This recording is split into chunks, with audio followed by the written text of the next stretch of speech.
l'orateur d'Anton Tchekhov, lu par Christian Baltos. On enterrait un beau matin l'assesseur de collège Kirill Ivanovitch Vavilonov, mort de 2 maladies fort répandues en notre pays, une méchante femme et l'alcoolisme. Lorsque le cortège funèbre partit de l'église pour le cimetière, l'un des collègues du défunt, Poplavski, sauta en traîneau et se rendit au galop chez son ami Grigori Petrovitch Zapoïkin, homme jeune mais déjà assez populaire.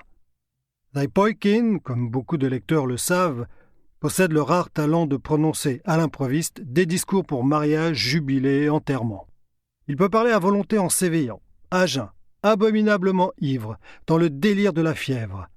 Son verbe coule uniforme, égal et abondant comme l'eau d'un robinet. Il y a dans son lexique oratoire bien plus de mots émus qu'il n'y a de cancrelats dans le premier cabaret venu. Zapoïkin parle toujours avec éloquence et longueur, en sorte que parfois, surtout au dîner de noces de marchands, on est obligé pour l'arrêter de recourir à la police. « J'arrive chez toi en courant, l'ami !» commença Poplavski qui le trouva à la maison. « Habille-toi à l'instant et viens !» L'un des nôtres est mort. Nous l'accompagnons de ce pas dans l'autre monde. Alors il faut, l'ami, lui dire en forme d'adieu quelques petites choses. Tout notre espoir est en toi. Si c'était quelqu'un de négligeable qui fût mort, nous ne t'aurions pas dérangé. Mais c'est le secrétaire, le pilier d'une chancellerie en un certain sens. Il est difficile d'enterrer un pareil oiseau sans discours. « Ah !» fit Zapoïkin en bâillant. « Le secrétaire, cet ivrogne. »« Oui, l'ivrogne. Il y aura au repas des crêpes, des hors-d'œuvre. On te paiera ta voiture. Allons, mon âme, viens débiter sur sa tombe une machine un peu cicéronienne. Et quel remerciement tu recevras !» Zapoïkin consentit volontiers. Il ébouriffa ses cheveux, prit un air de mélancolie et sortit avec Poplavski. « Je le connais, votre secrétaire, » dit-il en montant en traîneau.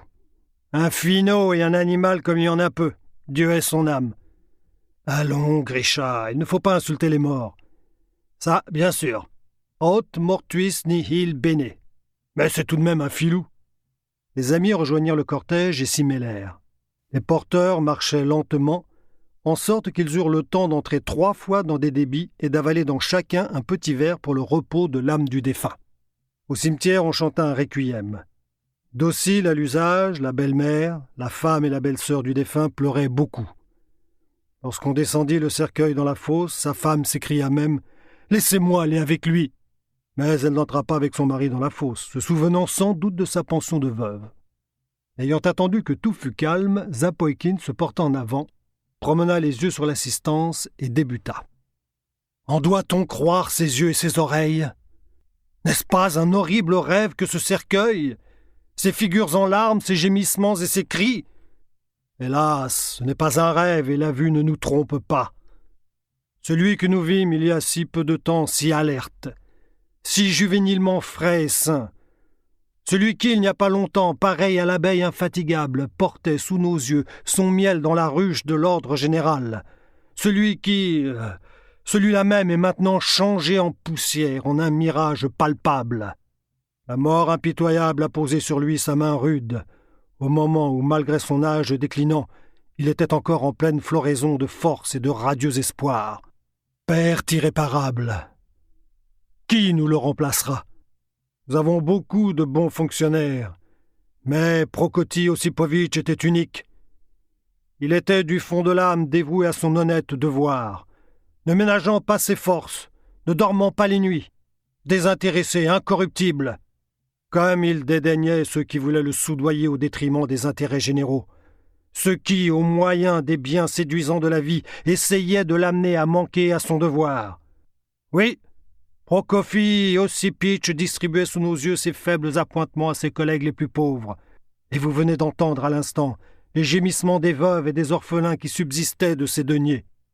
Dévoué aux charges de son office, aux bonnes œuvres, il ne connaissait pas les joies de la vie et avait même renoncé au bonheur familial. Vous savez que jusqu'à la fin de ses jours, il resta célibataire. Et qui nous le remplacera en tant que camarade ? Je vois, comme s'il était sous mes yeux, son visage rasé, attendri, tourné vers nous avec un bon sourire. J'entends sa voix douce, tendre, amicale. « Paix à ton corps, Prokofie Ossipitch. Repose-toi, honnête et noble tâcheron. » Zapoïkin continua. Nous espérons que vous avez apprécié cet aperçu. Pour continuer à écouter ce livre audio sur Google Play Livres, utilisez le lien dans la description de la vidéo.